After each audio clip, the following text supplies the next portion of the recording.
Olá alunos, sejam bem-vindos ao canal da Astra Educa Enem. Neste vídeo vamos estudar o movimento uniformemente variado, também conhecido como MUV.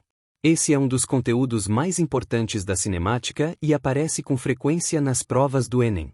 O movimento uniformemente variado ocorre quando um corpo se desloca com aceleração constante, ou seja, a velocidade do objeto varia de forma regular ao longo do tempo. Para entender esse tipo de movimento, primeiro precisamos lembrar o que significa aceleração. A aceleração é a grandeza física que mede a variação da velocidade de um corpo ao longo do tempo. Quando essa variação acontece sempre na mesma taxa, dizemos que a aceleração é constante. Isso caracteriza o movimento uniformemente variado. No MUV, a velocidade do corpo não permanece a mesma. Ela pode aumentar ou diminuir ao longo do tempo, dependendo do sentido da aceleração. Quando a velocidade aumenta, temos um movimento acelerado. Quando a velocidade diminui, temos um movimento retardado ou desacelerado. Um exemplo clássico de movimento uniformemente variado é a queda de um objeto próximo à superfície da Terra. Nesse caso, a aceleração da gravidade atua de forma constante sobre o corpo, fazendo com que sua velocidade aumente gradualmente durante a queda.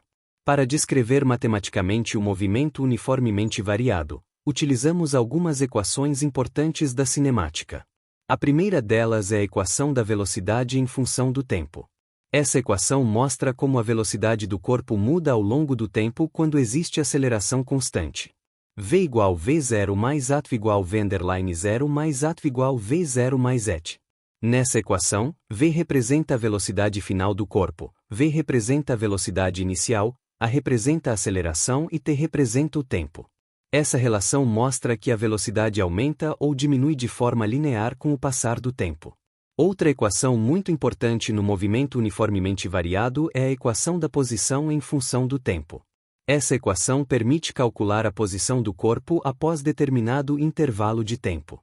S igual S0 mais V0T mais 12 ET2 S igual S underline 0 mais V underline 0T mais contrabarra frac 1, 2 e 2 S igual S0 mais V0T mais 21 ET2. Nessa expressão, S representa a posição final do corpo, S é a posição inicial, V é a velocidade inicial, A é a aceleração e T é o tempo. Essa equação mostra que a posição depende não apenas da velocidade inicial, mas também do efeito acumulado da aceleração ao longo do tempo. Existe ainda uma terceira equação muito utilizada em exercícios, principalmente quando o tempo não é informado no problema.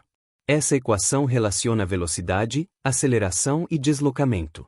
V2 igual V0 2 mais 2 as 2 igual V underline 0 2 mais 2 a contrabarra delta SV 2 igual V0 2 mais 2 as. Essa equação é conhecida como equação de Torricelli. Ela permite resolver muitos problemas do Enem em que precisamos descobrir a velocidade final ou o deslocamento sem utilizar o tempo diretamente. Além das equações, também é muito importante compreender os gráficos do movimento uniformemente variado. No gráfico de velocidade em função do tempo, o movimento aparece como uma linha reta inclinada. Se a inclinação for positiva, a velocidade aumenta ao longo do tempo. Se a inclinação for negativa, a velocidade diminui. No gráfico de posição em função do tempo, o movimento é representado por uma curva chamada parábola. Isso acontece porque a posição depende do tempo ao quadrado, como vimos na equação da posição. Já no gráfico de aceleração em função do tempo, a aceleração aparece como uma linha horizontal, pois seu valor permanece constante durante todo o movimento. No Enem, muitas questões exigem a interpretação desses gráficos para identificar o tipo de movimento, calcular velocidades ou determinar deslocamentos. Por isso, entender o comportamento dessas representações é fundamental para resolver os exercícios com segurança. O movimento uniformemente variado é essencial para compreender diversos fenômenos do cotidiano, como a aceleração de um carro ao sair do semáforo, a frenagem de um veículo ou a queda de objetos sob a ação da gravidade. Dominar esse conteúdo ajuda muito na resolução de questões de física no Enem, pois ele serve de base para outros temas importantes da mecânica. Nos próximos vídeos vamos continuar aprofundando os conceitos da cinemática e resolver exemplos práticos no estilo das questões que aparecem no exame.